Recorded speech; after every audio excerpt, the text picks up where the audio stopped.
Please comment where you are watching in the world. Please share your horror stories via our email or subreddit in the description. Thank you. Story 1. It was grade 11, and I had just moved to a new town. I quickly became attracted to this one girl, and would have given my left nut for a date. We got paired up to be partners in our food and fabrics class, and I totally pulled out all the stops. I was doing whatever it took to get a date with this girl. In the class, there were a couple projects where you would have to sew a pillowcase, or a pair of pajamas, etc. My family didn't have a sewing machine, so we would do the projects at her house. Upon these visits, I began to question how badly I wanted this girl. She lived in what appeared to be a wood cabin, and her father seemed legitimately insane. The walls were lined with animal skulls. The guy was a hardcore hunter. He had bearskin rugs and antlers all over the place. He would always walk around with his shirt off, drinking a Budweiser, chewing tobacco, carrying a shotgun. He never spoke a word to me. By this time I was starting to gain some friendships in the school, and one of the guys I met, Neil, noticed that I'd taken a liking to her. He then asked me if I'd heard about her parents. He then proceeded to tell me that her dad killed her mom and got away with it. Her body was found in the middle of town, pumped by a couple of rounds from a shotgun. He got off on the charges from lack of proof, and she had to live with him because he was her last living relative. At this point, I was like, WTF? The story made no sense, and I wasn't about to believe it, but it definitely kinda rattled me. But there was no way that I was going to bring it up to her. Anyways, a little time passes, and I ask her out. I go to her place to grab her, and she's gorgeous. Her dad makes a comment about, you know what'll happen to you if you touch her. And suddenly the story is the only thing I can think about. We went skating, then to a movie, but I was terrified the whole time. I just couldn't get the thought out of my head that her dad was going to kill me when we got back to her place. So after a subpar date, I start the long drive back to her place. We get to the end of her driveway, long driveway, she had an acreage, and she gets me to park and turn of the lights. She wants a kiss. At this point, forget her dad. I lean over and put some moves on. We stop, and I turn the lights back on. There's blood in the snow at the end of the driveway. I wanted to say something, but didn't want to sound like a pussy. Her dad was a hunter, right? I'm sure there's a logical explanation. I put the car in drive and start the winding drive down her driveway. The trail of blood seems to be getting thicker, and I'm getting more freaked out. She still says nothing, as she's fixing her hair in her mirror. I keep driving. More blood. I turn the last corner of her driveway and see my headlights shift from the trees to her father, standing in the middle of the driveway, covered in blood. Blood all around him. Huge fucking knife in hand. And what appeared to be a naked human body lying at his feet. I start hyperventilating. Suddenly I'm crying and don't know why. I piss my pants. Her dad takes me to the hospital. Turns out, I have had mild asthma for my entire life, and had a panic attack. The dad found a bear at the end of the driveway, shot it, drug it down the driveway and skinned it, or at least the part one saw, before we got back. Anyways, that was a little over 3 years ago, and I'm still with the girl. Her dad calls me a pussy all the time, except we've gone on hunting trips together, and I'm pretty sure he's a fan. Neil was a jealous ex, her parents split up, her mom's actually pretty awesome too. So, that was my worst date ever. Another story to add here from my friend. I have one. I was dating this girl, and I went over to her house. At the time, I didn't have a license. So, I get to meet her dad. He's a low talker, and I really mean it. You can barely hear a word he says. And he gets mad when you ask what. Within 30 minutes of being over there, a car screeches its brakes outside the home. The dad jumps like a puma from his chair to a coffee table, grabs a gun, and then jumps to the side of the front windows and holds the gun near his face like an action movie guy. Later in the evening, we go out for a walk to go make out or something. We get near the house and she all of a sudden goes, hold on. She walks up to this porch and I realize she's talking to her dad who's in a hot tub. Apparently, the whole time we were walking, he had a gun trained on us and was low talking speak. Speak. Like speak or I'll shoot you, intruder. Later, she tells me she's going to bed and that her father will give me a ride home. This is bad enough. But then, the father invites me down to his dark den where there's this weird Japanese music playing. I can barely see a thing. He then starts telling me about Vietnam and showing me pictures he had created. This was '94, so I don't know what passed for Photoshop. On his computer of nearly naked men in the jungle with helicopters and stuff. At this point I kept thinking, Grandma take me home. Grandma take me home from that Nirvana song. Then he starts talking about Pendragons and how he was a Pendragon and King Arthur was, and finally my patience wore off. I say finally, as in 5 hours later, and I say, look, I really need to get up for school. He seems ticked and gets up saying, let me get dressed. I then realize the whole time he was naked. I have more stories. He eventually went to jail for either drug running or molestation or both. I forget. Story 2. Don't know if I could classify this as my worst date. It was definitely interesting though. So I met this one girl at a house party in college over 2 years ago. We talked a lot and I eventually kissed her that night. The day after she added me on Facebook, so I decided to creep some of her pictures. She was looking pretty cute, so I decided to keep her on my list. Anywho, I don't talk to her for a few weeks and eventually message her on FB. I knew she lived in a really nice scenic part of Ontario, and it was on the way to where I was doing an internship at the time. I decided to go visit her and take her for a walk through this park since I've been there before, and she agreed. We walk for quite a while, and quite far from the car. We spend some time cooling off in the river, really hot summer, and start making our way back to the car. Suddenly the clear sunny sky turns dark, and it starts pouring rain. There's lightning and thunder, and rain drops the size of quarters. The wind starts to really pick up, and we find some shelter under a tree. The weather at this point was really nasty. I've never seen weather like it before. We stay under this tree a little bit longer, and decide that it's no use. We walk to the car and we get soaked. I drive her home and come inside. I meet her father. She was living at home in the summertime between classes. He was pissed. He proceeds to tell us that there was a tornado in the area where we were walking through. That's right, a tornado. I decide it's best I leave, but before I leave the father gives me a dry t-shirt. The girl walks me to my car, and I give her a little kiss. While I was driving away, I thought I screwed that up royally. I didn't even want to come back because I thought the father was going to tear me a new anus the next time he saw me. I decided to suck it up and continue seeing that girl.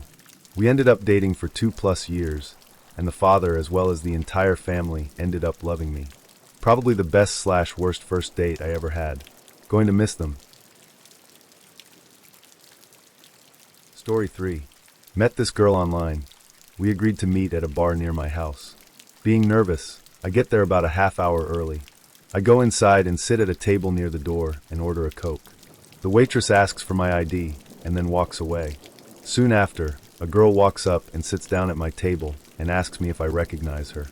I didn't at first, but then I realize it's this girl Amy who I used to be friends with in high school, but haven't seen in 13 years. We sit there and talk for a few minutes and we catch up.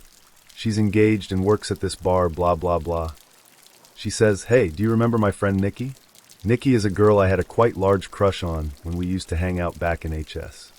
I said yes, and she tells me Nikki is sitting across the room, and she'll tell her I'm here. So Amy walks away and Nikki walks over and sits down. She's even cuter than I remember, and it don't take long for those crush feelings to come back. I learn that she has a 4-year-old daughter, and she's single. She also likes a lot of the same music I do. We seem to really hit it off, but I'm constantly looking for this girl I'm supposed to meet. Nikki sits and talks to me for about 45 minutes. This girl I'm supposed to be meeting is late, and I'm beginning to feel like she stood me up, but I'm kinda glad because I really don't want to stop talking to Nikki. Finally, this girl and a group of about 4 guys walk in. The girl I'm supposed to meet was in a band and she was coming after practice. She said the band might all show up to the bar for drinks. The girl eyeballs me and they grab a table. I sit and talk to Nikki some more, but I feel like I should be going over to the other table, but I also feel like she's almost an hour late. Fuck her. The whole time I'm nervous and not really acting like myself. I'm completely smitten with Nikki and worried about this other girl too. The girl wasn't attractive in the slightest and very much not the type of girl I go for. This girl is really trashy. I'm in an odd predicament and my nerves are causing me to say stupid stuff to Nikki like, I'm just meeting this girl as a friend. I'm not interested in her. After about 15 minutes, I tell Nikki that I should at least go say HI and introduce myself. She tells me good luck, nice seeing you again, etc., and goes back to her original table. I walk over awkwardly to this table full of guys and this one girl and have to get her attention. When she finally looks over, I say HI, I'm CamFDM 781, how are you? She says fine and looks a little confused, so I ask, aren't you _________? And she says no, sorry. I'm pretty much thinking, FFFFFU to myself. I walk back over to Nikki's table, she's getting ready to leave, and try awkwardly to explain what just happened. She kinda laughs it off, and she's on her way out the door. She's very nice and says her goodbyes to Amy and I. We had added each other as friends on Facebook while we were talking at my table before. I messaged her and apologized for not being myself and the situation mistake, and that we should maybe hang out sometime. I didn't hear back from her for 2 weeks or so. She never mentioned hanging out, and she said she was glad we caught up. She said I was just how she remembered me from HS. I was a completely different person in HS, and like to think I've changed since then. That was basically it. I've commented on some of her posts on FB, and she never acknowledges I said anything. As far as the girl I was supposed to meet, she said that she told me she would call me if we were going to meet. She never told me that. I told her she blew it, and I've never talked to her since. Another story to share. So I decided to be open-minded and try online dating once. Bad idea. Never do it. I show up at TGI Fridays where we're meeting. I stand out front, and he's like 10 minutes late. And I'm progressively becoming antsy, because there's a creepy figure sitting in a car with their headlights on, just like chilling in the parking lot. And I mostly just want to get away from that car as soon as possible. Then, to my chagrin, the creepy figure gets out of the car after having sat there for like 20 minutes, and it's my date. My only thought, oh fuck. He walks up frantically, and is shaking from nerves, and just says, let's go inside. Hesitantly. I walk inside after him. We sit down, he's guitaring like a frickin' maniac, talking at 1,000 miles per hour, and refusing to make eye contact with me. He only talks to the space next to the side of my head. Trying to make the best of this horrifically uncomfortable situation, I try to find some common ground. I bring up Lady Gaga. We're two gay men. Lady Gaga is like the gay date safe card. But this, however, turns out to be the worst decision of my life. He gets incredibly excited and begins to tell me at twice the talking speed about how he follows her around the country, and not just at her concerts, to like press releases, interviews, her trailer on music video shoots. This homo is a class A creepy mother f***ing stalker. After 20 minutes of him describing stalking behaviors that can't be anything short of illegal, our food and his beer comes. Halfway through his beer he decides to tell me that he really shouldn't be drinking because he's an alcoholic, and last year he had to file bankruptcy because he spent all of his money on alcohol. Needless to say, I excused myself from the table, found the waiter, gave him a $20 bill to cover my food, and get the F out.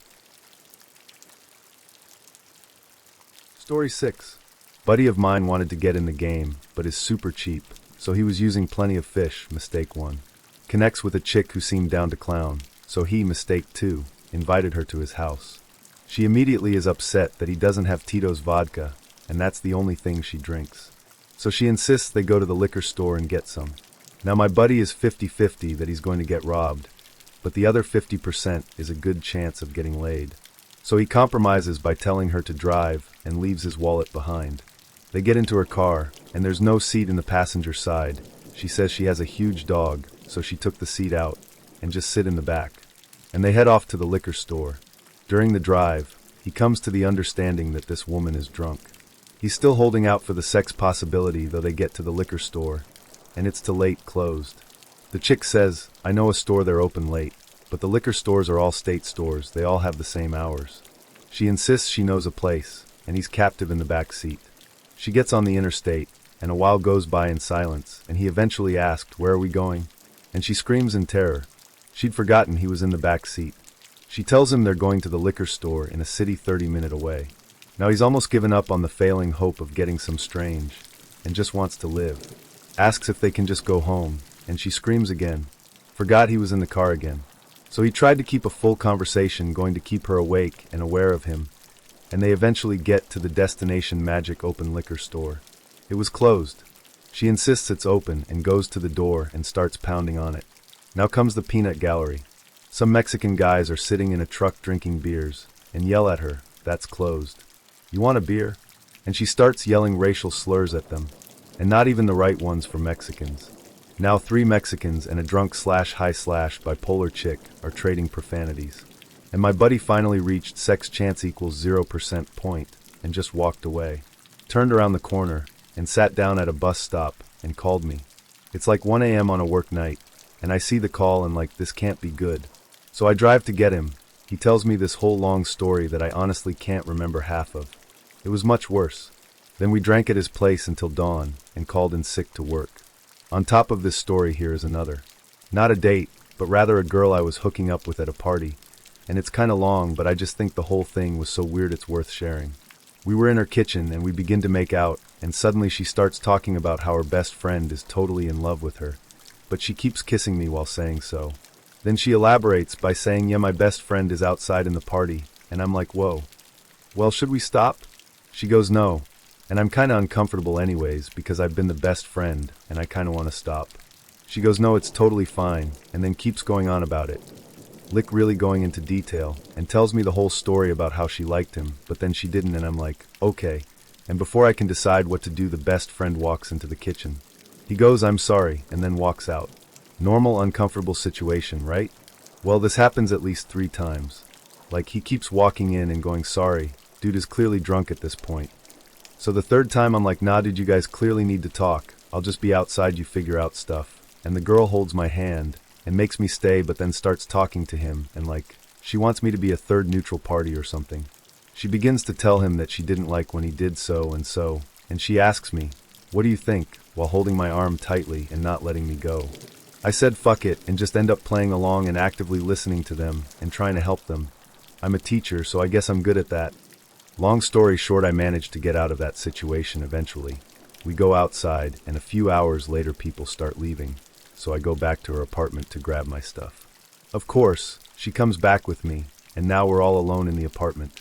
We go back to the kitchen and things start getting hot again, when suddenly we hear a knock on the door. And guess whose voice we hear outside? Yeah, of course, her best friend. So I'm like, okay, yeah, no, that's it, bye. And as I'm about to leave, she stomps her feet on top of the couch, putting her leg between me and the door, and asks me, so what are we? And I'm like, nothing. We just kissed, and listen, I'm sorry. I just went through a breakup, so I'm not really looking for anything more than that right now. I'm sorry if that disappoints you. And that was true, but also I didn't want to get into that whole mess at all. She goes, but can we still mess around some more? And before I can say anything, the best friend knocks again. So we open the door and he is there, and then he says sorry again, and I say, chill, I'm leaving anyways. And before I can go down the stairs, the girl calls me up and goes, my friend is too drunk. Can you make sure he gets home safe? And since I can't for the life of me say no to that, I end up in a cab with him 5 minutes later. During the trip, he starts telling me how much he loves her, but that she hurt him, and so on and so on. And I can totally understand the guy because, again, I've been in his position, but at this point I just want to get home and forget about the whole mess. But I have to make sure he gets home safe, so we stop in front of his house. And as he is about to leave, he turns around and says, please take good care of her, she is happier with you. He gets off the car and walks off into the night. A month goes by, and I see both the girl and her best friend walking down the street holding hands as a couple. Story 5. Well, it wasn't so much that she wanted to do what I now know as the daddy/little girl game, and that she actually literally identified as a 4-year-old, age play I think they call it, or that she was clearly still obsessed with her ex, or that after all this coming out on the 2nd date, she proceeded to divulge that she had been raped many, many times. In graphic detail. It was so excessive that there's no way it was true, but when someone tells you that kind of thing, you want to give them the benefit of the doubt. We ended up back at some relative's house, and just as I was about to bounce, I realized she was already really drunk, despite only having a couple of drinks. She was a pretty tiny girl though, and then she began to talk about Sweeney Todd, the demon barber of Fleet Street. No, it wasn't any of the previously mentioned things. It was Sweeney Todd that led me through one of the most bizarre experiences of my life. Apparently it was the greatest play ever penned, blubbered out in a grand drunken dissertation that probably couldn't be rivaled by even the greatest booze artists of our time. I admit, I was captivated in some morbid way. I stayed and sipped on my drinks as she went further down a rabbit hole that, as it existed within her, had no bottom. It was like watching someone who wrote their thesis on the thing, but was promptly failed vent about the injustice of it all. And I imagine she would have failed because she handed the thesis into a technical writing class while drunk. This is how discordant and obtuse it all was. By my guess, the only type of person still willing to listen to what was becoming more obviously a compulsion evolved far beyond impulse were strangers. The other people present had expressions like it was happening for the 1000th time, and they were powerless to stop it. And I was powerless to look away. Such a passionate, fervent, elaborate, and frenzied car crash. Then she started singing. And did she ever sing? She fell over regularly, and her words were so slurred, and her physical movement so slothful and blurred, that I knew I was in for a real show. She did the whole play. From beginning to end, every part, each character with their own voice. She was mostly naked by the time it ended. I sat there and cheered her on, and tried to stop her drinking, and stoked the fire pit in the backyard of this stranger's house. She didn't miss a beat, a line, a gesture. Even when I went to the can, the neighbors hollered and the dogs barked, and I was beginning to wonder if I wasn't dreaming or something. I had never before nor since seen someone so in love with a piece of art as this crazy little French girl was. I was almost envious that I didn't feel that way about something. When she finally wrapped up and I told her to take a bow, she toppled over doing just that and proceeded to crawl over to me in my chair and try to initiate a blowjob. I laughed, picked her up, carried her in the house, and dumped her on the couch. Didn't even bother saying goodbye. I knew she wouldn't remember it anyway. I walked back to my truck laughing and contemplating the sheer absurdity of humanity, knowing I'd never see anything like that again. Wherever you are, Michaela, I hope you're doing okay. I hope you found your daddy, and life's a little smoother for you. But it probably isn't. Blessed be the mad ones. On top of this story, here is another to add. We matched, he said I was cute, and asked how small I am. I gave him my height/weight, and he replied with something like, "That's so hot." He then asked who I lived with, and learned I live alone. He said he had roommates, and wanted to come over to my apartment. I told him that I would only meet him in a public place. If that went well, I might invite him over, but considering that my size and that the city's pretty gritty for an itty-bitty pretty boy, I never invited people I hadn't met to my home. I thought he was cool. He sent flirty texts for about a week before I suggested we meet at a coffee shop at noon on Friday. He asked me to name the location. I did, but he said he couldn't get there on his lunch break. I said since you are the one with time and location restraints at that time of day, why don't you pick the cafe? He said he wanted to meet at my apartment. I told him no, and asked if he'd pick a coffee shop. I think he joked about meeting at my place for the third time. I named a coffee shop and said that I'd meet him there at noon, if I got confirmation. This was around 10 a.m. on that Friday. I hadn't heard back from him by 11, and realized that I didn't want to meet this guy. I have to remember that because I'm openly trans on my dating profile, people may target me for assault. The first thing this guy did was confirm that he's large enough to overpower me. He then asked to meet me at my home, where I live alone. Even after I was very clear that I would only meet him in a public place, he kept joking that I should invite him to my apartment. He could have been a dumb, horny guy, but he also could have been someone targeting me for assault. I went home and picked up a work gig. I was out of cellular service for an hour, and had a lot of messages from him when I returned. He said that the app wouldn't let him text me all morning, and he was sorry, but still wanted to meet at my apartment. After all that, he still refused to meet me in a public place. It freaked me the fuck out. I told him that I didn't want to meet him anymore, and deleted the app. Story 6. Buddy of mine wanted to get in the game, but is super cheap, so he was using plenty of fish, mistake 1. Connects with a chick who seemed down to clown, so he, mistake 2, invited her to his house. She immediately is upset that he doesn't have Tito's vodka, and that's the only thing she drinks. So she insists they go to the liquor store and get some. Now my buddy is 50-50 that he's going to get robbed, but the other 50% is a good chance of getting laid. So he compromises by telling her to drive and leaves his wallet behind. They get into her car, and there's no seat in the passenger side. She says she has a huge dog, so she took the seat out and just sit in the back. And they head off to the liquor store. During the drive, he comes to the understanding that this woman is drunk. He's still holding out for the sex possibility, though they get to the liquor store, and it's too late, closed. The chick says, I know a store they're open late, but the liquor stores are all state stores, they all have the same hours. She insists she knows a place, and he's captive in the back seat. She gets on the interstate, and a while goes by in silence, and he eventually asked, where are we going? And she screams in terror. She'd forgotten he was in the back seat. She tells him they're going to the liquor store in a city 30-minute away. Now he's almost given up on the failing hope of getting some strange, and just wants to live. Asks if they can just go home, and she screams again. Forgot he was in the car again. So he tried to keep a full conversation going to keep her awake and aware of him, and they eventually get to the destination magic open liquor store. It was closed. She insists it's open and goes to the door and starts pounding on it.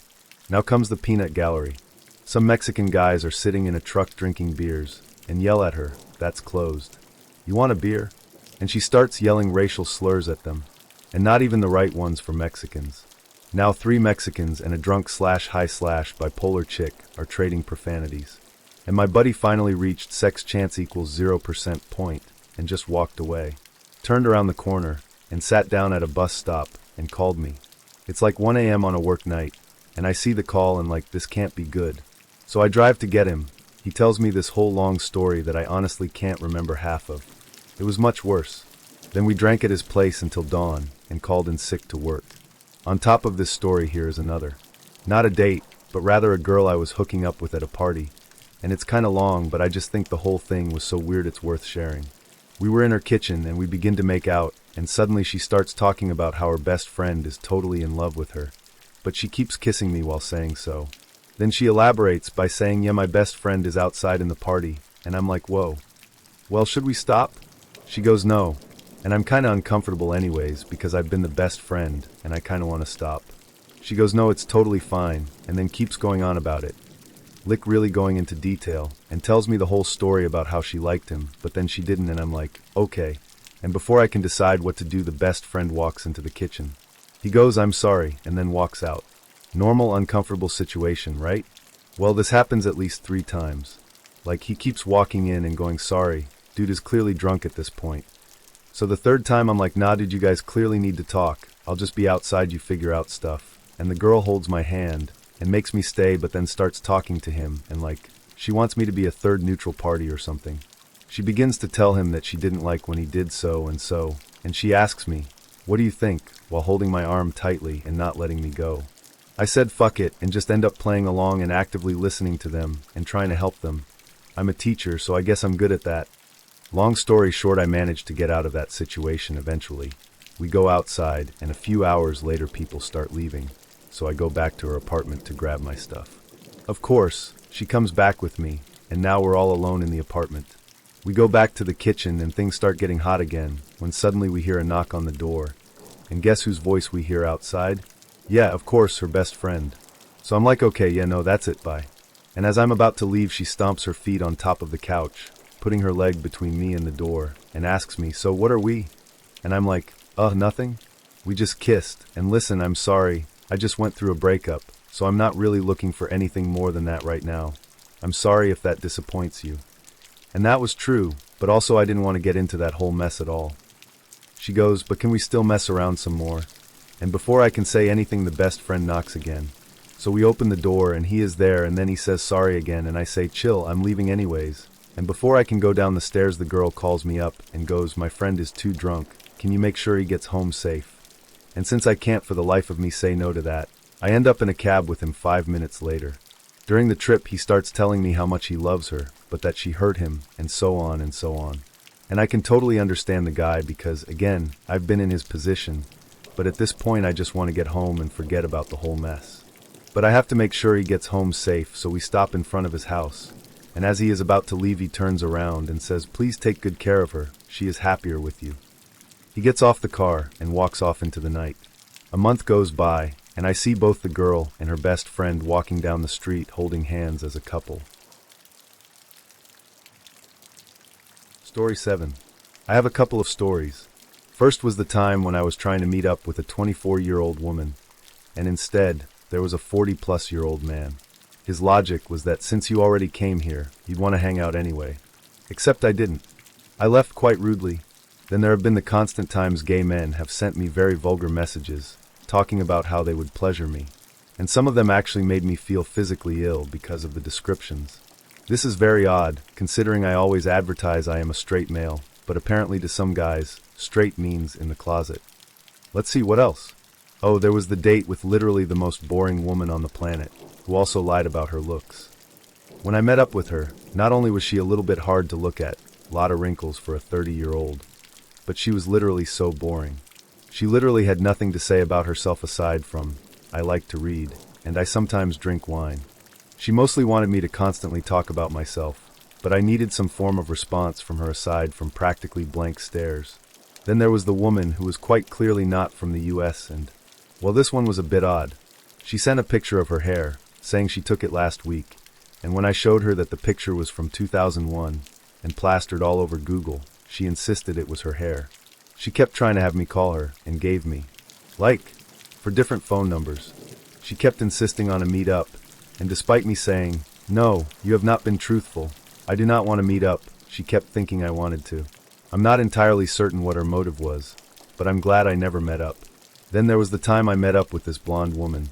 We decided to go to dinner, and literally within the first minute of us sitting down, she pulls out her phone and starts talking to a friend. For nearly 10 minutes this happens until she stupidly said, "Yeah, I'm on a date with this loser. I'm gonna make it seem like I'm gonna let him have me, but just use him for a free meal." Honestly, who the hell admits that on a phone conversation during the date? When I got up to leave, she got a little pissy, until I quoted exactly what she said. That's when she turned rather red, starting to yell how I shouldn't eavesdrop on people's phone conversations. I simply left. I should also mention I picked her up. She didn't have a car with her. Another story to share. 2 years and 2 states later, I'm still a little hesitant about posting this date. Wait, I'm getting ahead of myself. I don't understand why anyone posts decade-old profile photos. I'm a curvy girl. If a guy isn't into that, I'd much rather he politely ignore my first contact email than do a disgusted double take when he first sees me. Gentlemen, it doesn't matter how good you looked 10 years ago when you had more hair and less belly. If your photo is so out of date a woman can't recognize you, I promise there is no hope she will look past your flabby exterior and see the shining human being within. Instead, she's going to take one look at you and assume everything you've told her is a lie. Don't be that guy. Officer Creepy was succinct, flattering, and interested in meeting over dinner, his treat. At the time, I thought any excuse to visit one of Bardstown Road's tastier houses of meaty delights was a good one, so I agreed to meet him on a nice, unromantic Tuesday. Based on his profile, I expected a slightly straight-lacked, pleasantly plump, curly-haired man 8 to 10 years my senior. When I showed up, the restaurant was full of the usual Bardstown Road crowd of hipsters on dates, young professionals out for a night of adventure, and cheerful tables full of heavily tattooed and pierced people who work on the strip. I took a seat by the bar and let the waitress know if I was here for a first date. If he stood me up, I'd order some empanadas to take home. Internet date? She leaned in conspiratorially. Is there a special rescue signal I should know about? This is one of the reasons I loved first dates on Bardstown. I grinned and gave her the Vulcan, live long and prosper salute. Suddenly, a hand clapped on my shoulder. Let's take this outside. The bald, jolly stranger behind me was older than my father. Excuse me? Chris Rachel, and I will take a large carafe of sangria and a table outside, he told the waitress. Okay, he knew my name. Either this was my date, or I was finally about to be recruited into a secret government agency. Come on, Shield. Please be real. I've always wanted to live on a helicarrier. Sadly, it was my date. He carried the sangria out and poured for me. I drank nervously while looking over the menu. He silently topped me off, carefully watching me drink. You look a little different than I expected, I said. He looked at me like I'd just revealed a state secret. They said to use my best photo.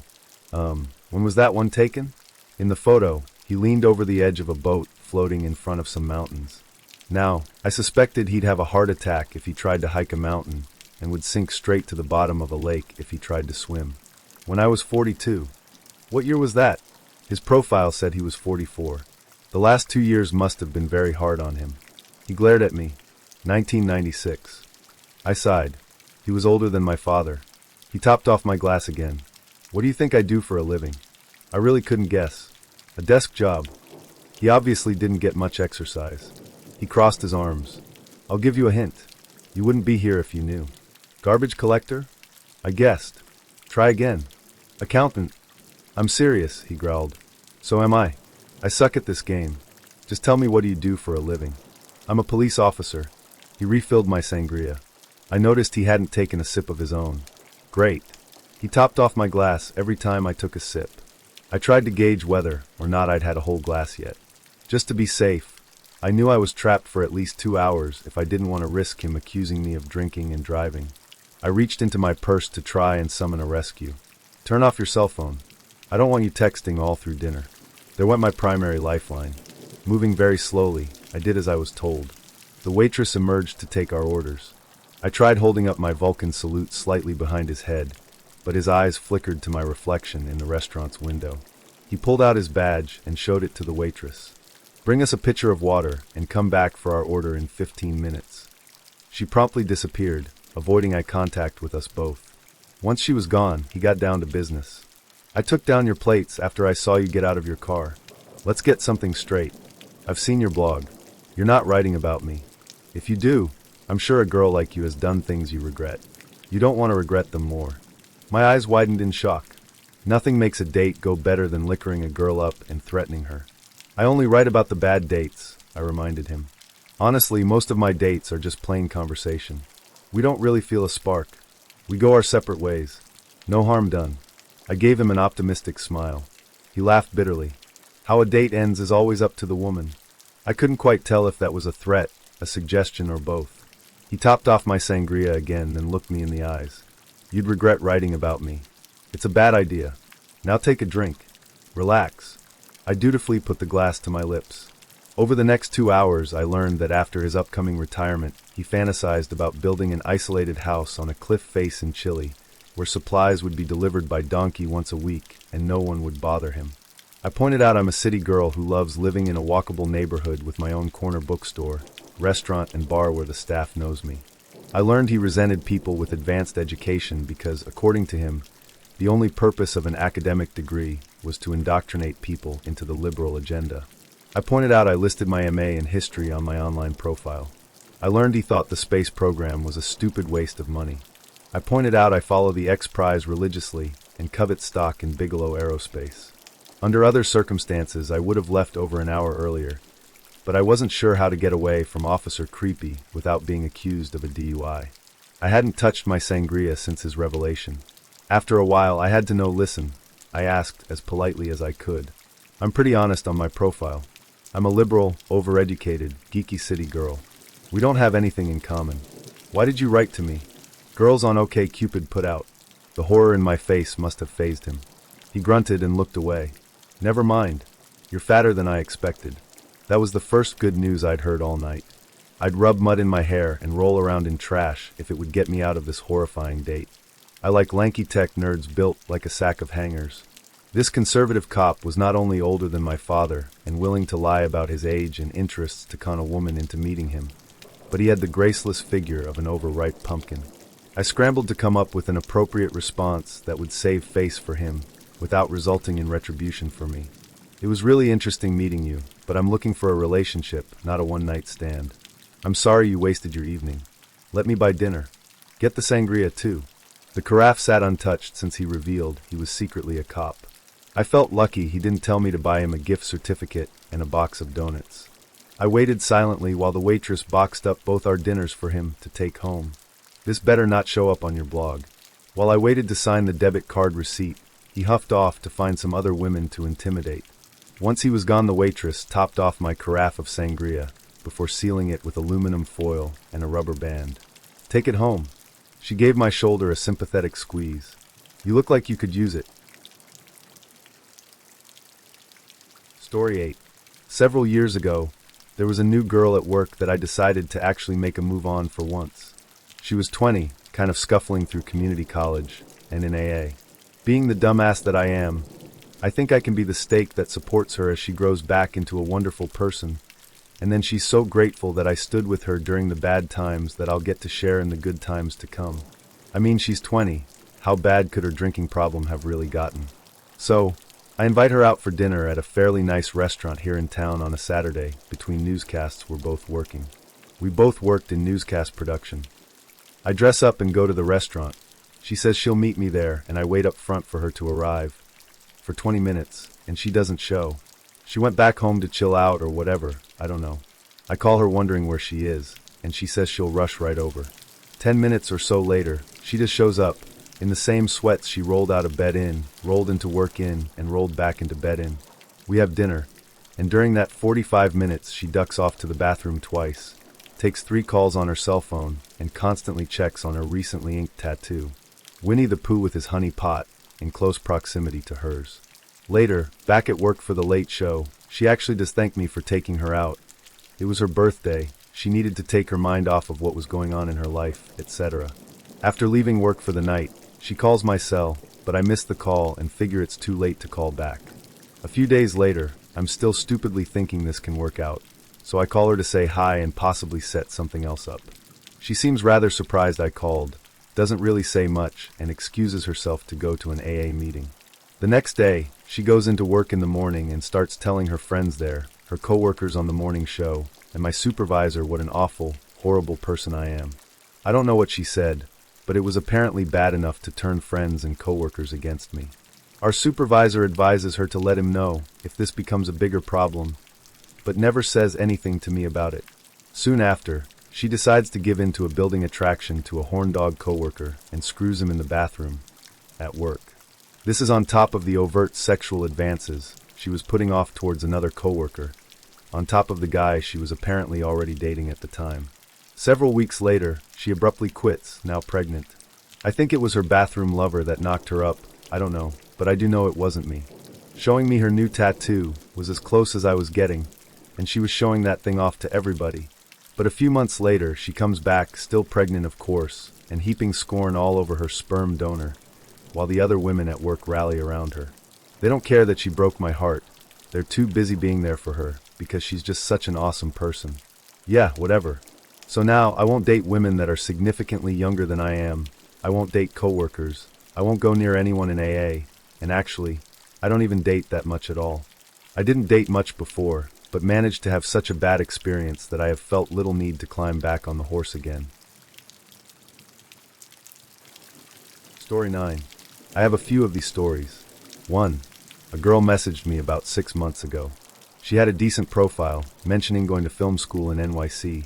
Along with a love for comics, I was intrigued. Beyond that, she was really cute and 5 feet 7 inches, which was perfect for a 6 feet 4 inches man such as myself.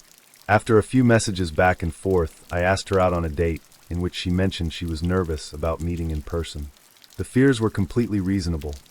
She had a friend who had a terrible experience with online dating, taking to a guy who ended up being a 40-year-old man that sent fake pictures. I agreed that we can text for a few weeks until she was comfortable. Once she became comfortable, she asked to meet at a public place, just in case I was not who my profile said I was. When we met, she was easily 40 pounds heavier than her pictures, about 3 to 4 inches shorter, and that was only the beginning of the lies. She was not currently going to film school, but instead planned on going once she finished community college. Furthermore, at 23 she had been in community college since she was 18, and it wasn't because she was working during this time to afford it. She was currently living with her parents, and was unable to drive to the date. Her parents had to drive her. After the date, she continued to message me for 2 months, and is the reason I now only give out a Google Voice number to my dates. Understandably, there is nothing wrong with going back to school, or even living with your parents during a hard time. This, however, was not the case. She was neither looking for work, nor had immediate plans to move on with her life. 2.1 of my dates knew they had Scrabble at this bar, and decided to play board games there. She was so into the game, that she had not interest in talking and getting to know each other, just play Scrabble. The game went on forever, and I seriously just wanted to go home by the end of the night. Sure, Scrabble may be fun for some people, but not on a first date at Prohibition Bar, especially when you refuse to talk between turns. Afterwards, she talked about how she cuts her own hair, her daddy issues, and how she sees a psychiatrist for image issues. 3. I am at a wine bar with a date. We are having a good conversation, and the date was going decently, not bad, not great. After a drink, she starts slurring her speech a bit, and then says, "Can I ask you a serious question? Are you gay?" After explaining that I am not even bisexual, she then say, "Well, I am not that into metrosexual men." This girl proceeded to message me 5 more times on OKC to see if we can hang out as friends. 4. And my favorite, my first date on OKC got drunk and vomited at a bar. When I offered to walk her home, she refused, saying she does not want some stranger from the internet knowing where she lives. I even offered to walk her a few blocks from her place, in which she still refused. I am not going to leave some drunk girl, no matter how obnoxious, stranded in the middle of downtown SJ, so I just walk around town with her for 3 hours. During that time, she talked about her pet rats and her scoliosis. After she sobered up, I let her drive home, in which she then texted me the next day to say, I did not feel a romantic connection. 5. Story from a friend. Lovely young lady, attractive, funny, and loved the same movies I do. She had a sort of free-spirited thing about life that at times my structured engineer self can't wrap my head around. Though I figured what the hell, let's meet for drinks and see. I meet her a couple blocks from the bar, as we both live walking distance. She's giggling and silly almost from second one. She then proceeds to tell me about a huge bowl her roommate and her smoked before heading out. Now, I have no opinion on the substance. I tried it, didn't like it, think within limits it being legal is fine. That's not the issue. It would be like showing up drunk to a date in my mind. We get drinks and she's starving, checking all the stereotype boxes. Gets more food than her slim frame can handle, and we chat. It's really hard to talk to her. Have you ever tried to talk to someone stoned when you are sober? She claims she's fine, but she does it almost every day, and someone better accept that. The date goes on longer than it should because she got 2 full meals, and because I'm a sucker for conversation that, while interesting, I know won't lead anywhere. We part ways and I exchange a nice hug. Within 2 minutes I get a text saying I'm too dull and boring and need to loosen up. Well, I am an engineer, and I'll admit I'm a tad structured, but really? I politely told her showing up high to a date was immature. She freaked out, name-calling, saying how I'm a loser. Yes, the loser with multiple graduate degrees making $85K a year at a Fortune 500, and you move from random artsy job to artsy job. I'm too lame for her, and oh, my nose is ugly. Hey, I can't change my genetics for having a big nose. Which the last 2 women I dated, who were great looking, seemed to think was masculine. Story 10. I moved to Utah a few years ago, and I'm an agnostic lesbian, so I knew this would be terrible going in. First girl took me to a bunch of Ted Bundy sites, which admittedly was kind of interesting, but probably should have been a red flag. We slept together a few times, and I tried at one point to ask her a little more about her sexual preferences, so we could explore some things if she liked. She basically screamed, "Don't you want to find out?" And I was like, I'm okay. Didn't see her again. Seemed like she was still hung up on an ex anyway. Second girl was really cute and had a hot tub, but come to find out she was a raging alcoholic. She had a bunch of gay/bi women over for a party, and they were all sloppy drunks and seemed like shitty people. The whole group had fucked and dated each other. They were weirdly aggressive and all wanted to arm wrestle. I love a competition at least, so I was like, bet. I beat them all, and we got to this big bitch. I was doubting I would win this round, but I did. She got butthurt and demanded we try left-handed. I still beat her, so at least I had that high. I saw her a few more times. I was bored and I hate myself. But one morning she called McDonald's and started screaming that she couldn't get chicken nuggies at 9 a.m., and I just couldn't anymore. Next girl was on and off for a while, and she was a lot of fun, but also seemed to have some anger issues or something going on. She had a dream that we were drinking blood one night and woke up flipping out. I had to sit on the couch and contemplate why I was here in Utah trying to date all these religious trauma girls. She got mad that I didn't reassure her it wasn't real. Why do I need to reassure you that I'm not in a blood cult? Later she started dick riding some guy and told me she had to get plan B and maybe she was bi. Okay, enjoy your journey I guess, but I was past caring at this point, so her jab didn't get a reaction out of me like she wanted. She continued to try to get a rise out of me by mentioning several other partners for the next few months. Finally I went off on her, and she got filed in the blocked section with all the others, so I could have blessed peace. I'll gloss over all the girls that think they are poly here, but don't really know what that means. My poly lifestyle died in Utah, BC. Holy hell, it's bad. The last girl I met on Hinge. We went for a short hike and camped for a bit. She was really shy, and I wasn't sure if she even liked me. I cooked shrimp scampi over the fire and massaged her hands. BC, they always hurt her. It started getting late, so we packed up. I sliced the shit out of my hands on my knife in the dark and was bleeding everywhere, but I tried to keep cool about it as I drove her back and didn't say anything. BC, I'm in a demonic blood cult and all. I got out to wish her good night. She gave me the shyest and fastest peck on the lips that completely surprised me and ran so quickly inside that it seemed like she vaporized into thin air. I was left standing there and was like, okay, I guess she likes me. Anyway, we are married now, and if I can find love in this weird-ass state, then so can you. Another story here for you. I was dating someone I went to middle school with and reconnected with after high school. She had been living with a man she was engaged with, but he kicked her out because he got cold feet. So after finding out she was basically sleeping in the park, I just let her come stay with me. She lived with me for about a year, no issues, I thought. I lost my job, and the house I was renting was sold out from under me at around the same time. So we moved in with some of my family. I asked her to get a job to help make ends meet and pay our cell phone bill. I was already working again at this point. She went and got a job and worked for about 2 months before getting fired and not telling me. She then proceeded to have me or my family take her to work every day and pick her up every day. Then she would have a friend pick her up from the parking lot, and she would go sleep around with every guy she knew and make them pay her so she could hide the fact that she wasn't working anymore. Then one day she got dropped off by her ex, the one that kicked her out. She said that they were just friends when I asked her about it.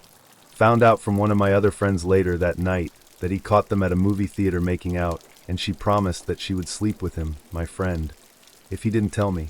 Fast forward 2 days after I actually started asking our mutual friends what was up, she had told them all that I was into reclaiming. I am not.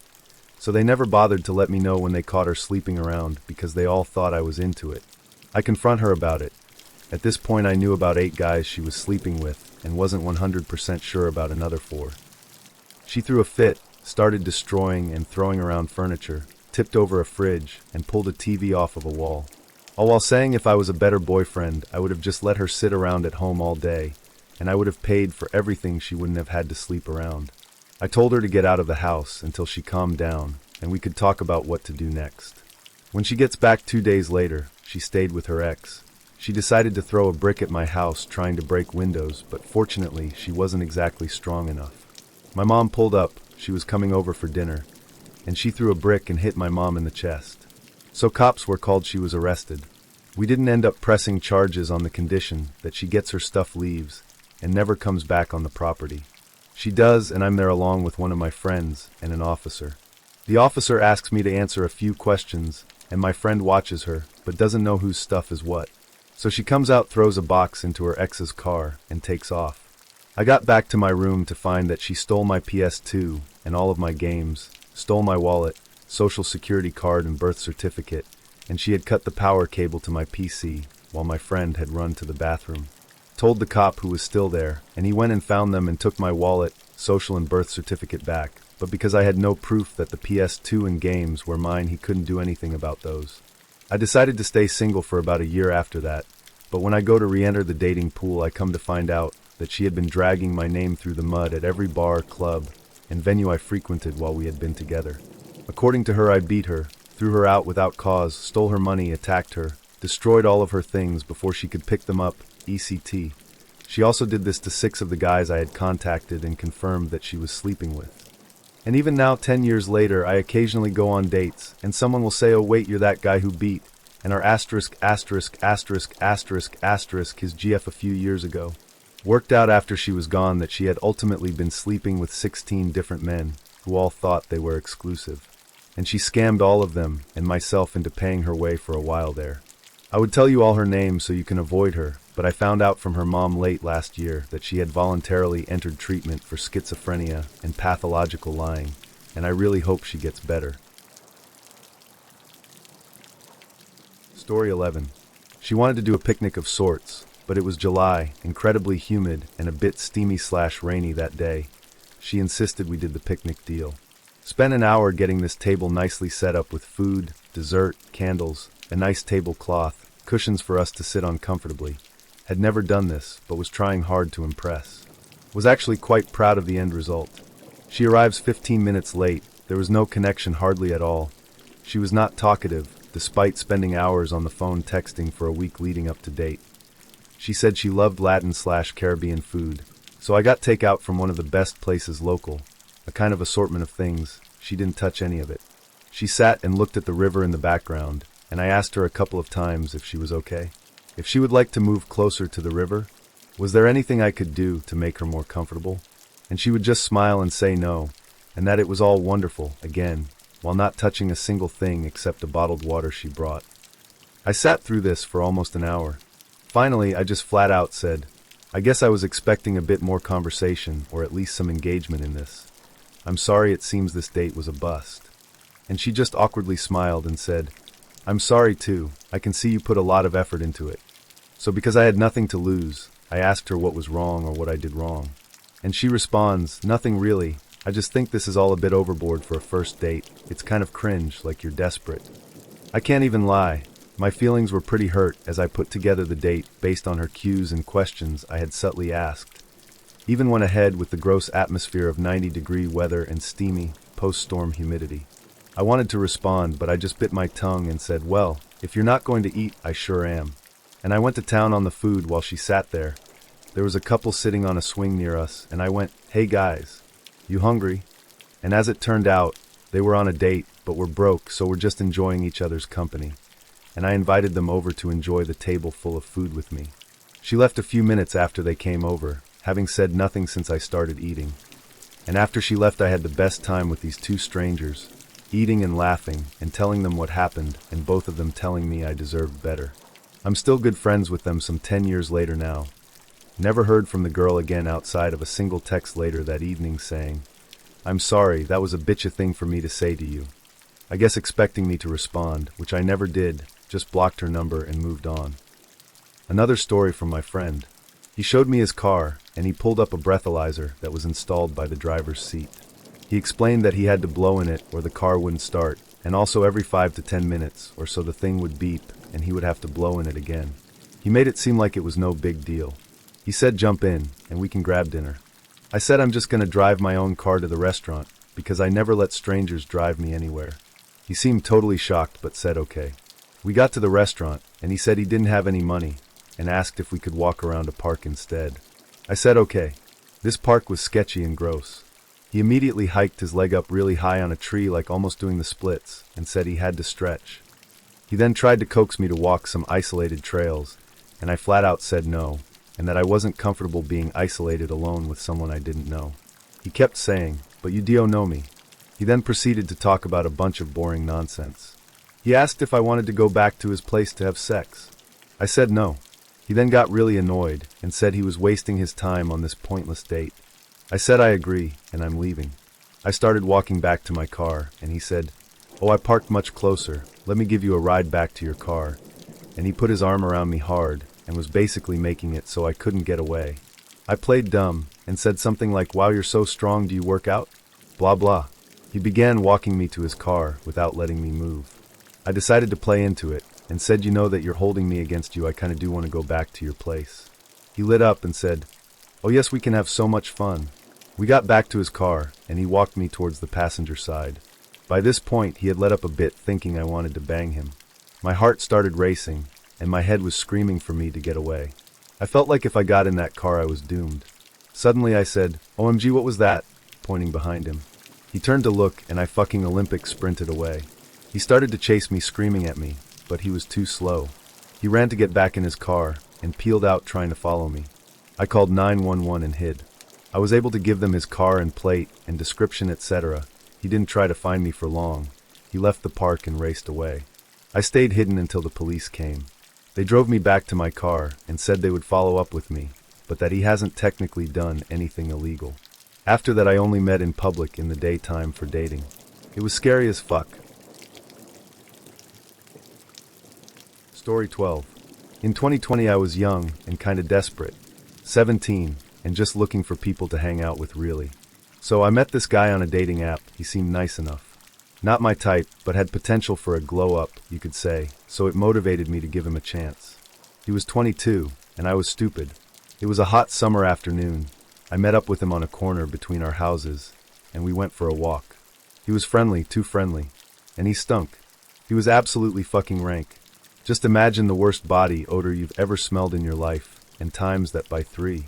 Now, I was trying to give him a chance, but he was wanting to hold my hand, and all I could think about was how dirty his fingernails were, how greasy his hair was. OFFS, just thinking about it right now is making me gag. We ended up sitting under a tree to talk, and he beckoned me to sit next to him, where he then put his arm around my shoulders. I turned my head away to just get a whiff of a fresh breeze, because otherwise I'd fucking pass out. He's putting his other hand in my leg, nodding his head, until he says, yeah, this could definitely be something. Gross. Anyway, I offered to get us ice cream after he made it known he didn't have any money, and we walked him home after that. He lived with his grandparents at the time, in their basement. He offered to show me around, and politely I agreed, until he took us downstairs. We got into this whole virgin, talk, you know how it goes.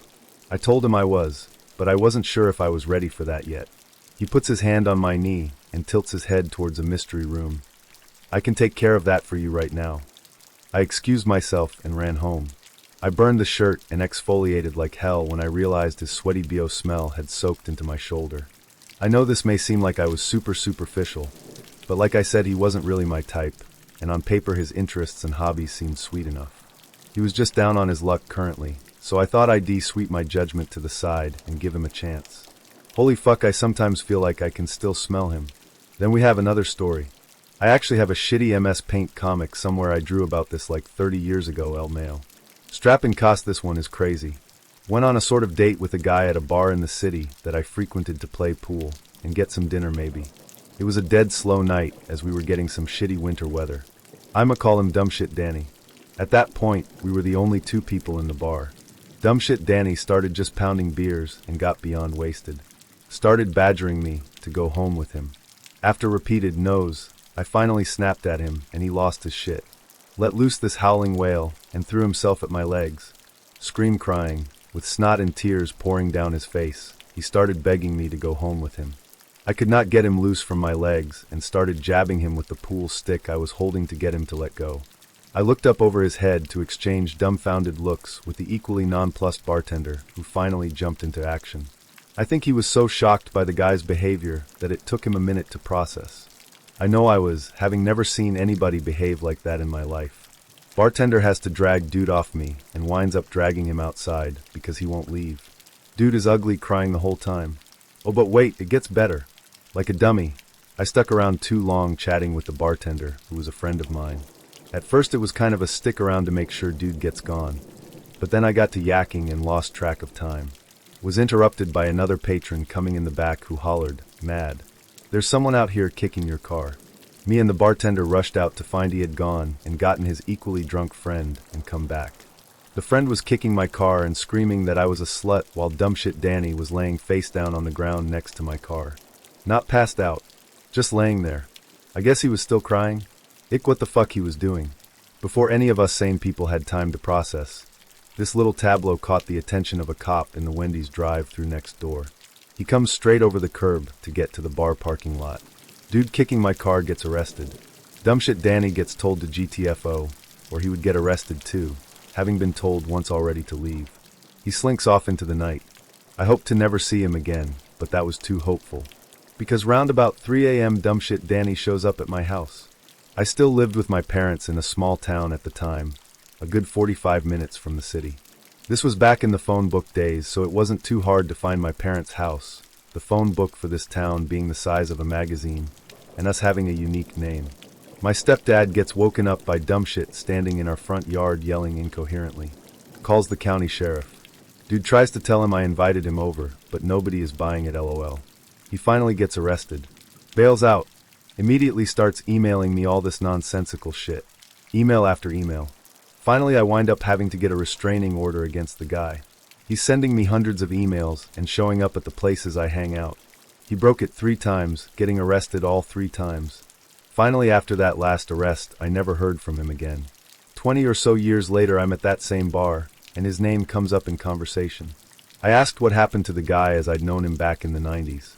I did not mention any of the history I had with him. Just dumbass Danny? I used to know him. Whatever happened to him? Apparently he had a bad breakup and moved to California in 00. It's me. I was the bad breakup LMAO nutbag. Story 13. Younger sister set me up on a blind date with an older coworker. Said she thought we'd get along great. When I arrived at her apartment, it was a mess with clothes and dirty plates strewn about, and she herself was already half soused and unsteady. Orange lipstick half smeared, green eyeshadow, cockeyed eyelashes, clunky wooden jewelry, laddered hose, scuffed and shapeless flats, one safety pin bra strap showing. You get the picture. Strike 1. On the ride to dinner, she repeated a non-stop stream of inanities from supermarket gossip mags. Sister hadn't told her I'd worked in the film and TV production industry for 30-plus years. I had worked with, or at least had met, many of the people she was running her mouth about. Strike 2. I took her to a new, high-end Mexican restaurant. a reservation for which I had had to call in a big favor from our production coordinator. While we waited at the bar, she ordered and downed 3 shots of Patron in 15 minutes flat. When we were shown to our table, she flirted shamelessly with the waiter, then ordered 2 of the most expensive appetizer, lobster tacos, the most expensive entree, filet mignon con Hitler Coke, and a pitcher of margaritas. For her, I was driving and couldn't drink. Strike 3.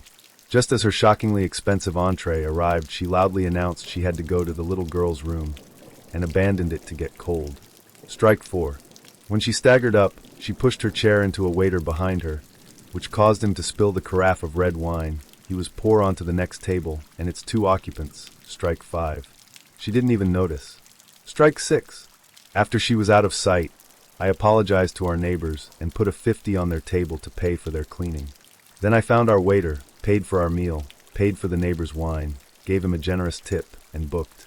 3 days later, the woman actually cornered my sister in the ladies' room and asked why I hadn't called her yet, because apparently we'd had a wonderful time. She'd actually become so blotto after those margaritas that in the morning she didn't remember I'd abandoned her after the first hour, or that she'd had to take a cab home. Strike 7. Was supremely pissed at sister who figured I'd get along great with a ditzy, unkempt, barely functioning alcoholic slob. Another story to add for you. I went on a date with someone from Facebook dating. I was pretty fresh out of a relationship and had recently discovered FB dating. I was caught off guard by how many conversations I was having with different women. I had used POF and OKC off and on for years prior, and had only talked to a very small handful of women from those sites in that time, and had only ever met 2, including my recent ex. So I was texting this girl back and forth. Wasn't really the most enthralling conversation in the world, but we agreed to meet up for dinner regardless. She lived about an hour away from me, so I was driving out to meet her. On the way, she texted me asking to cancel the date. I pulled off the highway to text her back, letting her know I was already on my way, but had only just gotten on the highway, so we could postpone. She changed her mind and said I could come meet her. I asked if she was sure, and she said yes, so I continued in her direction. When I got to the address she gave me, I let her know I had arrived, and shortly after, she emerged from between 2 houses, looking nothing like her photos and dressed all the way down. I didn't think much of it when I saw it, but once she got in my car, I was overwhelmed with the stench of what I could only describe as raw garbage. I didn't comment on it, and carried on with our date, quietly wondering to myself if I had just picked up a homeless girl. We went to Kelsey's, had dinner and some entirely unremarkable conversation, and called it a day. I paid for per meals, and she had me drop her off at a different location than I picked her up from.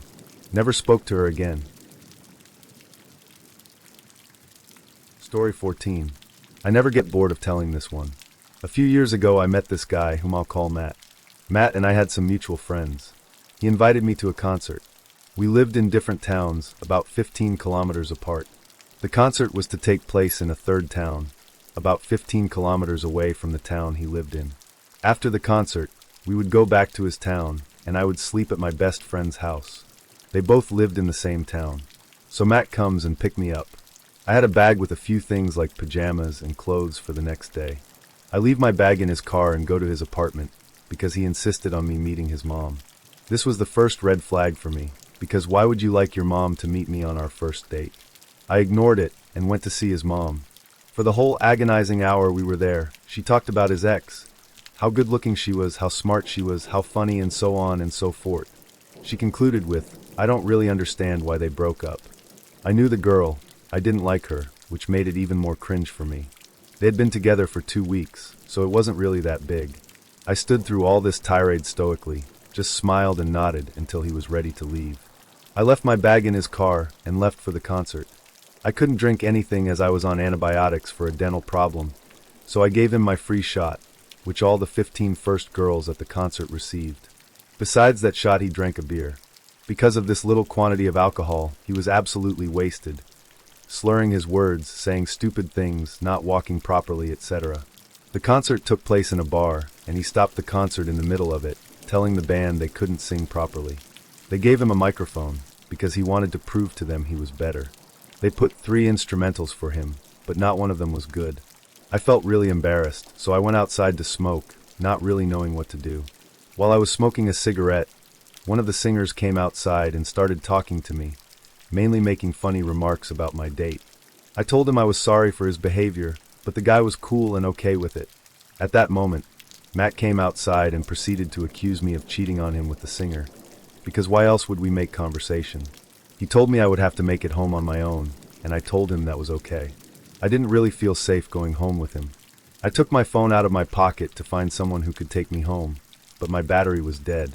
I could not find a charger for my phone in all that bar, so it became a problem, because I didn't want to leave with him, but I also couldn't find any other way back home, as there weren't any buses or trains. One of his friends assured me it was okay. They would safely take me to my friend's house. So we eventually left. We reached his town and the driver, Matt's friend driving Matt's car, stopped at the end of the street on which my best friend lived. I didn't have time to get out of the car because Matt, who was in the back seat, caught my hand. I was in the passenger's seat and told the driver I would spend the night at his place. The driver started arguing with him, and that was when I saw a police car parked right across from us. I said, "If I don't get out of this car this very minute, I will shout as loud as I can." The driver panicked, took Matt's hand away from me. I exited the car, and I was happy. Just a few more steps were between me and my friend's house. But things couldn't stop there, could they? While I was crossing the street, I heard a car door closing behind me. I looked back.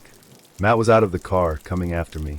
I started running, knocked on the police car's window, and the policemen exited their car.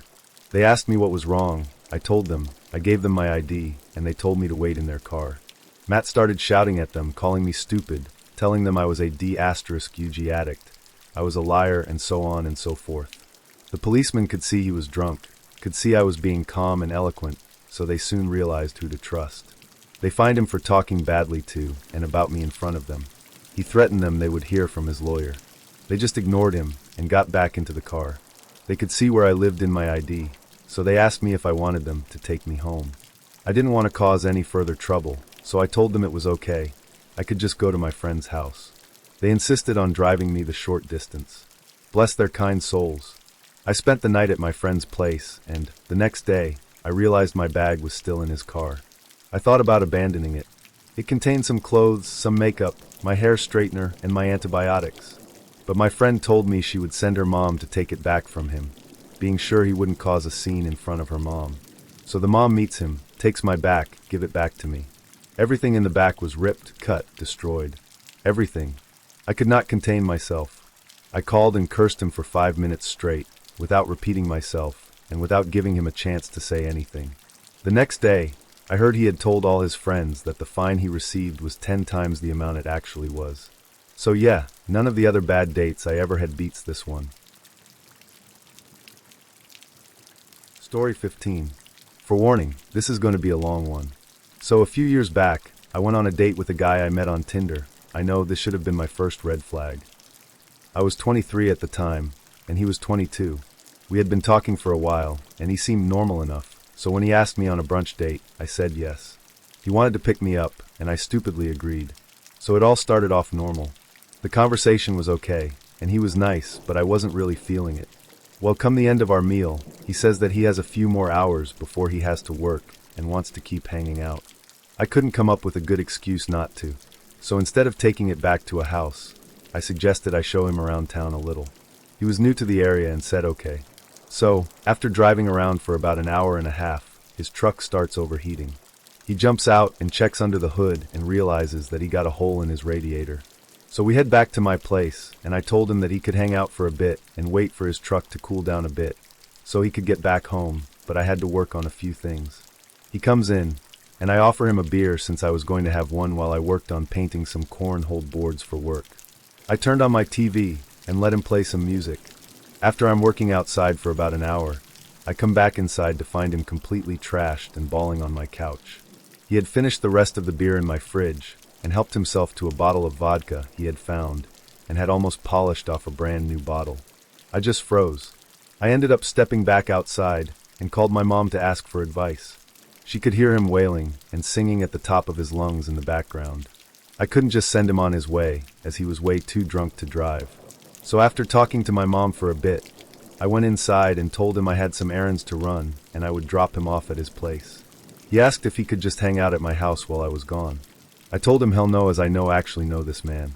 So finally I get him to get his shoes on and out of the house, and he said he needs just a minute to say bye to his truck. He then proceeded to talk to his truck for 5 minutes before I could get him in my car.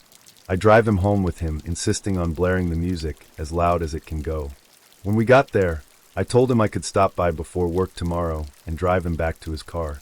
He said okay, but he needs help getting inside. Mind you, this man is like 6 feet 4 inches, and I'm a solid 5 feet 1 inch. So I get out and have to help this man get inside and lay him on his bed. He starts confessing that he is so happy I'm putting up with him, and that most everyone else wouldn't do this for him. I just say okay, and tell him I see him in the morning. It's like 5 o'clock at this point, so I think I'm done with this chaos until morning. I run my errands and get home around 9, and start putting away groceries. I had left my phone on the charger in the living room, and didn't think anything of it. I came back to my phone about 30 minutes later to 10 missed Snapchat calls. I never gave him my real number, and 4 voice messages. I listened to them, and all of them are him screaming at me to give him his truck back now, or he's going to freak out, and that he's walking to my house now to get his shit back. Honestly, it was all very threatening. So I freak out a little, and all of a sudden he's calling again. I pick up, and he immediately starts screaming the same things. I just asked him why he thought I was stealing his truck, when I told him I would bring it back in the morning. Well, apparently, he didn't remember that, and then asked for a ride the rest of the way. At this point, I just said yes so I could get this over with and get him out of my life.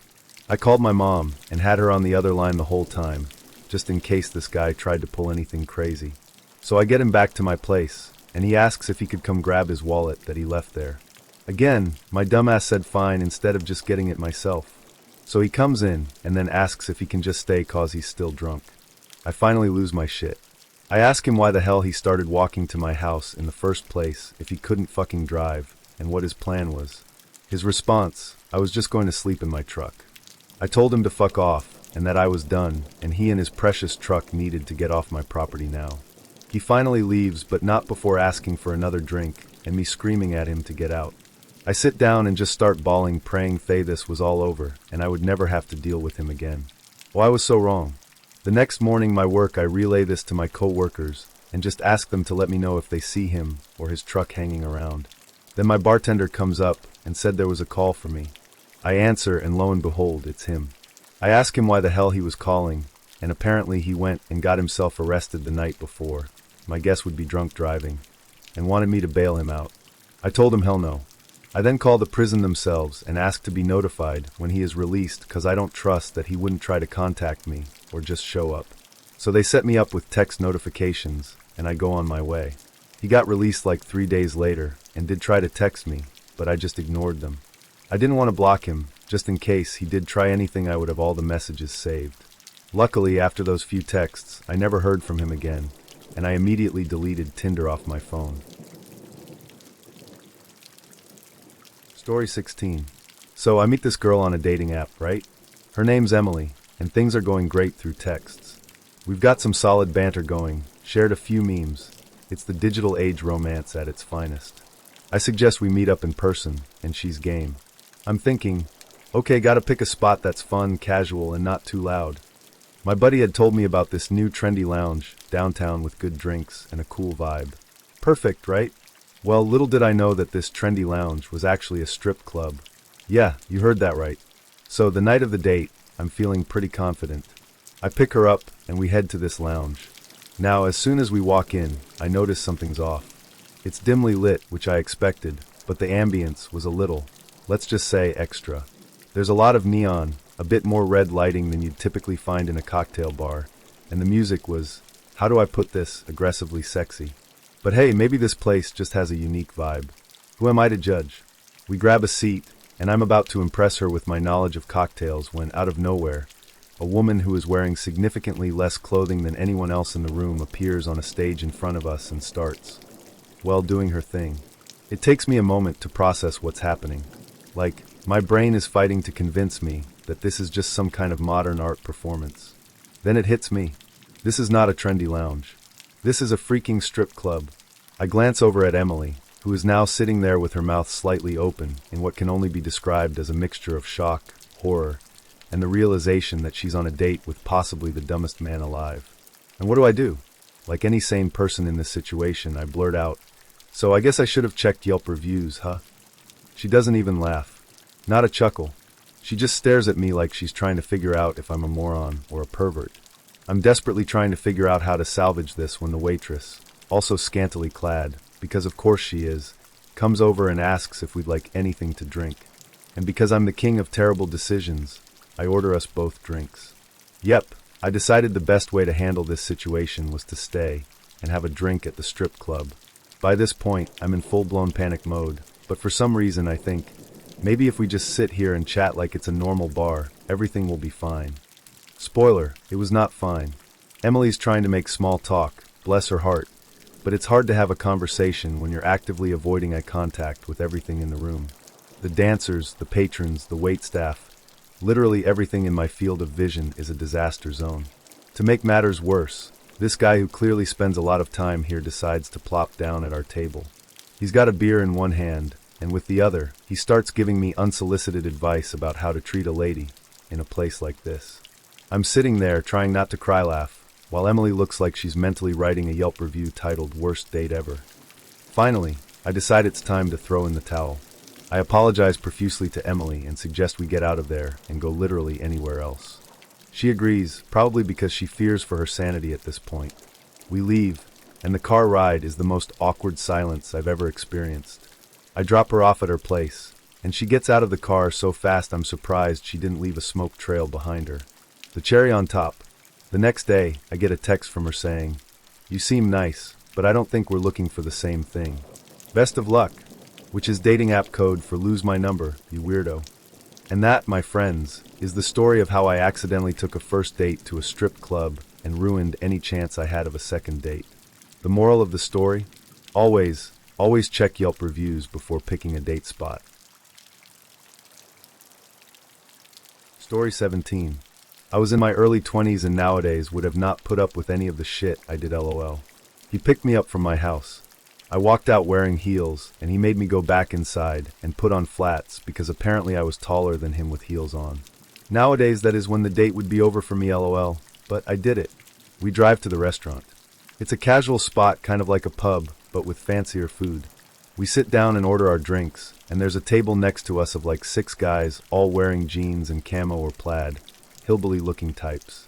My date starts loudly talking shit about how ugly their clothes are, and the guys keep looking over at us like WTF. I told my date to stop because he was about to get a country boy beat down LOL. The waitress comes to take our order, and he orders for me. And it's something I don't want, so I say oh no thanks and order something else. After the waitress left, he was literally red in the face, fuming, not saying anything, and just staring at me. I awkwardly drank my beer until he said, "Don't you ever do that to me again," and launched into a rant about how I embarrassed him in front of everyone. He was being so loud and everyone was staring at us, and I just wanted to melt into my seat LOL. The food comes and he asks for the check. I offered to pay my half because I did not want to ever see him again, and I didn't want to give him a reason to feel like I owe him something.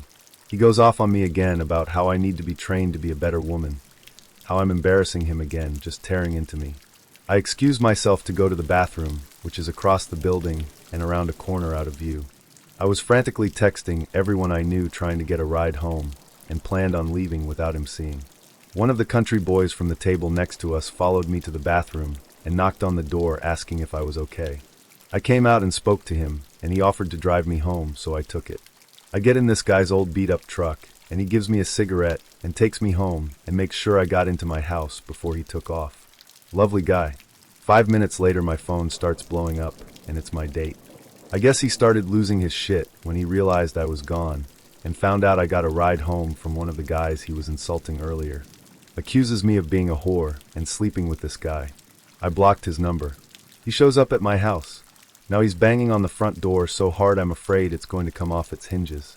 I lived with 3 male roommates at the time, but none of them were home, so I called the house group chat and begged for one of them to come home. Thankfully, my one roommate was just down the road, and he came right home. He's like 6 feet 4 inches, 300 pounds, so he scared my terrifying date away. After that, he would randomly show up at our house and bang on the door and try all the windows to see if any of them were unlatched. Looking back, I should have just called the fucking cops. Thankfully, he gave up on me after about a month. Probably found a new woman to terrorize.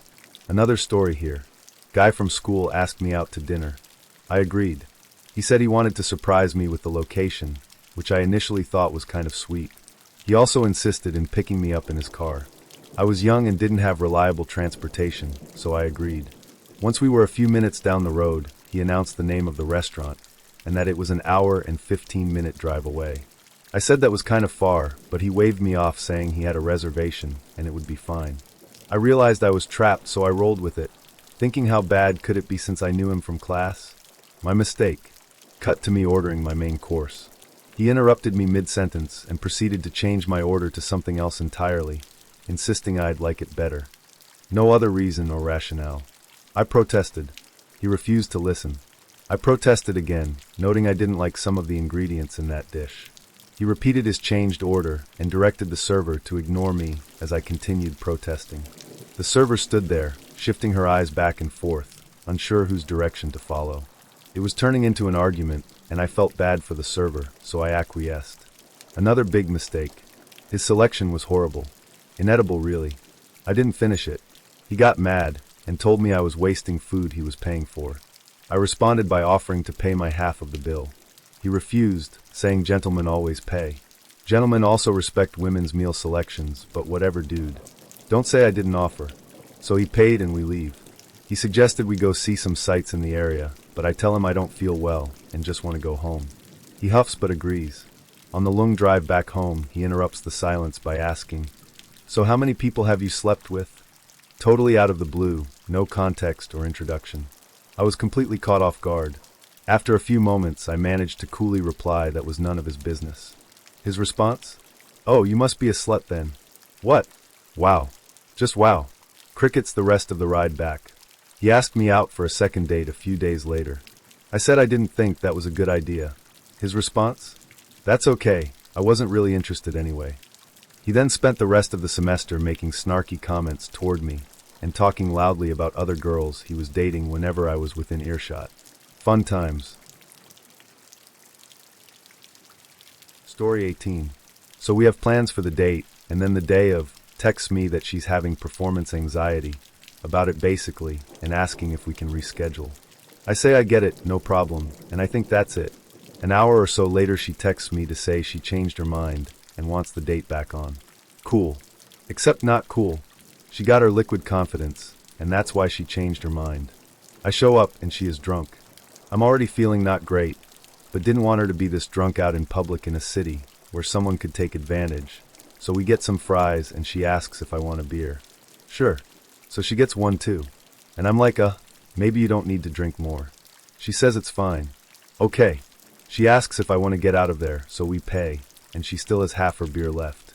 She says we're going to dip out the back, and she's going to bring it. I say, hey, maybe don't do that. She insists it's fine. I say, okay. I'm going to pretend I barely know you if anyone stops us. We make it back to her place, and she leads me through a maze of a building where everything looks exactly the same, and I have no fucking idea how we got to her room. There was nothing really notable to lead me out. This matters later. We get to her room, and she talks about herself and how she produces music, and she wants to show me a song. Cool, I make music too. I'm always down to listen to new stuff. She can't connect her laptop to the Bluetooth thing correctly, but she is so insistent on making sure it connects because she wants me to hear. Okay, so I lie there on her bed making awkward small talk while I wait for her to get it working for like a half hour. Eventually she gets it, shows me the song, it's fine. She puts on other mood music and is lying next to me. Okay, so I forgot to mention I'm trans. That's important here. I'm trans, she's gay. Honestly, never really a problem for me. I'm attractive and do fine. She starts telling me that she kind of hates penises. No offense, but doesn't mind that I have one, asks if she can go down on me. I'm like, not really after that slam dunk of a pickup line, and also definitely not while you're blackout drunk, and I'm just a bit buzzed. She's like, no, it's fine, I don't mind, you're cute, etc., and she starts kissing me along my neck while on top of me. I'm like, and contemplating what to do about this when she just falls asleep. She passed out drunk on top of me. So I'm just lying there messing around on my phone and listening to her music while formulating a plan of what the fuck to do.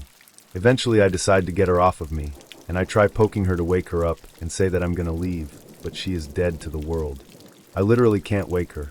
So I make sure to leave her on her side so she doesn't throw up and choke herself or anything and make my way out of her room.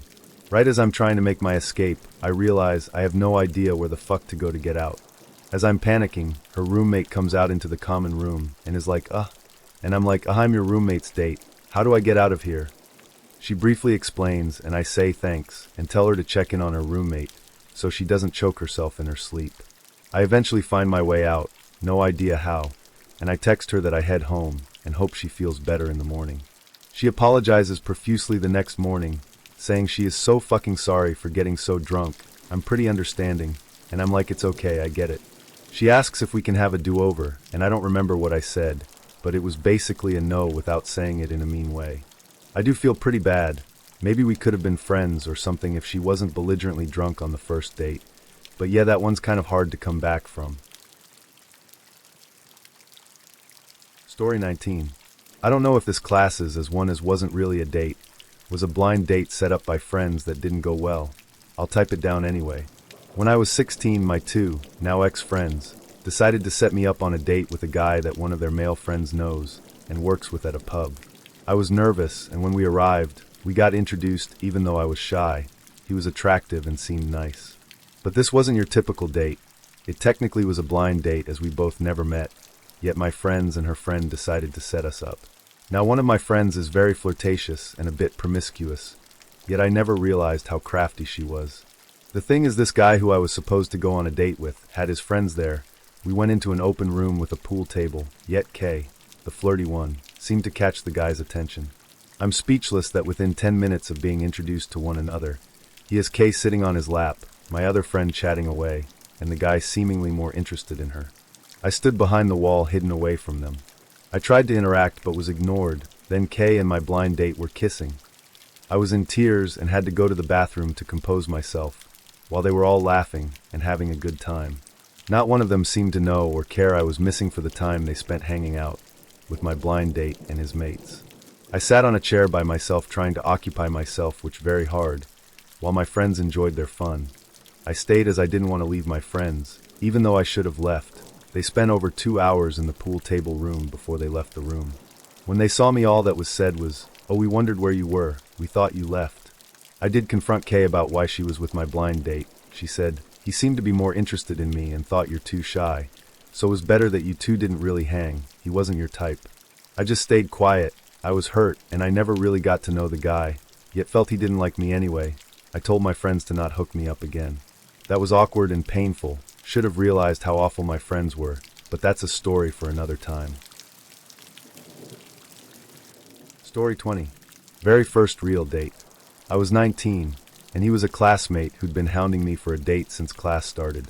I knew it was going to go badly within seconds of showing up. We'd agreed that I would drive to his apartment, and he would drive us to a buy-the-slice pizza place and then see Daredevil. Should have known it would be bad in the planning phase, I know. I arrive half an hour before we have to leave, and he lets me in with a grunted, "Hi," before returning to his computer chair. He has NO things. There is a computer with a desk and chair, and a lawn chair in his otherwise empty apartment. I try to strike up some conversation, but he's at his desk, furiously typing, and has no interest in speaking to me. "What are you playing?" I ask. "Dark Age of Camelot." "So, you want to take off?" I try. He tells me he can't leave early because he needs to meet a friend and sell him a fake sword for fake money. I play MMOs now, but let's put this in perspective. I sigh and sit down in the lawn chair. I keep trying to talk to him, but he's uninterested. The time to leave rolls around. Let's say it's 4 p.m. for clarity's sake, and I get up and tell him it's time to get rolling. He tells me his friend hasn't logged in yet. So he's late. Let's go. You don't play MMOs. You don't understand. I have a reputation in this game. I can't just stand this guy up. He's not there. Let's go. We can push it back another half hour. It's fine. No matter what I say, he won't get up, and he lapses back into typing and ignoring me. For 30, I tell him the time. I am bored and starving. He won't move. Says we'll catch the last showing of Daredevil at 7:30, and that will give us another 2 hours TO wait in his empty apartment. 6:30, he hasn't spoken with me except to grunt when I try and spark conversation. He still refuses to move since his friend hasn't logged in. He suggests we skip dinner and just go to the 7:30 showing. I protest. But he just insists I don't understand how important this is, and continues ignoring me. 7:15, it is now time to leave to watch a bad movie while starving. He's rooted in place. I've been here since 3:30. I tell him it's his friend's fault if he doesn't get this sword, and it is time to leave. My date continues protesting. I suggested he call the guy and tell him to log in, so we can leave. He doesn't have his number. Email him. Doesn't have his email. Turns out he has no way to contact him, because not only is this guy not an actual friend, but he doesn't even know his toon name, and was supposed to have met him at noon through a mutual friend, who is also not on. He insists he needs a few more minutes to see if he turns up, or his magic sword selling reputation may never recover. I tell him I'm leaving to go get Taco Bell. He starts placing an order. I clarify that I am taking my horrible food back to my apartment, and he would have to find his own food. Good day, sir.